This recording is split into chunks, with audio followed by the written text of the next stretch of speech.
ದಾವಣಗೆರೆ ಬೆಣ್ಣೆ ದೋಸೆ ತಿನ್ನಬೇಕು ಅಂತ ಸಿಕ್ಕಾಪಟ್ಟೆ ಕ್ರೇವಿಂಗ್ ಆಗ್ತಿತ್ತು. ಹಾಗಾಗಿ ಇವ್ರನ್ನ ಕರ್ಕೊಂಡು ಹೋಗ್ತಾ ಇದ್ದೀನಿ. ಮುಂಚೆ ನಾನು ಬಸವನಗುಡಿಯಲ್ಲಿರುವಾಗ ಕ್ಯೂ ಸ್ಪೈಡರಲ್ಲಿ ಟ್ರೈನಿಂಗಿಗೆ ಹೋಗ್ತಾ ಇದ್ದೆ. ಆ ಟೈಮಲ್ಲಿ ನಾನು ಡೈಲಿ ತಿಂತಾ ಇದ್ದೆ. ಬಸವನಗುಡಿಯಲ್ಲಿ ಅಂತೂ ಸಿಕ್ಕಾಪಟ್ಟೆ ಒಳ್ಳೆ ಬೆಣ್ಣೆ ದೋಸೆ ಸಿಗುತ್ತೆ. HSR ಅಲ್ಲೂ ಇವಾಗ ದಾವಣಗೆರೆ ಬೆಣ್ಣೆ ದೋಸೆ ಒಂದು ಹೊಸದಾಗಿ ಓಪನ್ ಆಗಿದೆ. ತುಂಬ ಚೆನ್ನಾಗಿ ಅನಿಸ್ತು ನನಗೆ. ದಾವಣಗೆರೆ ಬೆಣ್ಣೆ ದೋಸೆ ತಿಂದಂತೂ ನನಗಂತೂ ಸಿಕ್ಕಾಪಟ್ಟೆ ಖುಷಿ ಆಯಿತು. ಹಾಗೆ ಖುಷಿಯಲ್ಲಿ ಮಾತಾಡ್ಕೊಂಡು ಹೋಗ್ತಾ ಇರುವಾಗ ನಮ್ಮ ಕಣ್ಣಿಗೆ ಬಿದ್ದಿದ್ದೆ ಬಾರ್ಬಿಕ್ಯೂ ಚಿಕನ್. ಯಾಕೆ ಟ್ರೈ ಮಾಡಬಾರ್ದು ಅಂತ ಹೇಳಿ ಇವಾಗ ಕಲ್ಮಿ ಕಬಾಬ್ ತೊಗೊಂಡು ಹೋಗೋಣ ಅಂತ ಹೇಳಿ ತೊಗೊಂಡು ಹೋಗ್ತಾ ಇದ್ವಿ. ನನಗೆ ಲೆಗ್ ಪೀಸ್ ಅಂದ್ರೆ ತುಂಬಾ ಇಷ್ಟ, ಹಾಗೆ ತಂದೂರಿನೂ ಅಷ್ಟೇ ತುಂಬಾ ಇಷ್ಟ ಆಗುತ್ತೆ. ಗ್ರಿಲ್ ಚಿಕನ್ ತುಂಬಾ ಇಷ್ಟ ಆಗುತ್ತೆ. ಸೊ ಸದ್ಯಕ್ಕೆ ಚಿಕನ್ ಲೆಗ್ ಪೀಸ್ ತೊಗೊಂಡು ಹೋಗೋಣ ಅಂತ ತೊಗೊಂಡು ಹೋದ್ವಿ.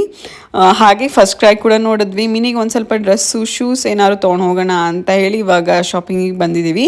ಮಿನಿ ಸೈಜ್ಗೆ ಶೂ ಮತ್ತು ಸ್ಯಾಂಡಲ್ಸ್ ಎರಡೂ ಸಿಗ್ತಾ ಇರಲಿಲ್ಲ. ಸೊ ಸೈಜ್ ಇಲ್ಲ ಅಂತ ಅಂದರು. ಹಾಗಾಗಿ ನಾವು ಆನ್ಲೈನ್ ಚೆಕ್ ಮಾಡೋಣ ಅಂತ ಹೇಳಿ ಅಲ್ಲಿಂದ ಹೊರಟ್ವಿ. ಇಬ್ಬರಿಗೂ ಸಡನ್ನಾಗಿ ಐಸ್ ಕ್ರೀಮ್ ತಿನ್ನಬೇಕು ಅಂತ ಕ್ರೇವಿಂಗ್ ಆಗ್ತಿತ್ತು. ಹಾಗಾಗಿ ಐಸ್ ಕ್ರೀಮ್ ತಿನ್ನಕ್ಕೆ ಬಂದ್ವಿ. ನೋಡಿ, ಬೆಣ್ಣೆ ದೋಸೆ ತಿನ್ನಬೇಕು ಅಂತ ಬಂದಿರೋದು. ಏನೇನು ತಿಂದ್ವಿ ಅಂತ ನೀವು ನೋಡ್ಬೋದು.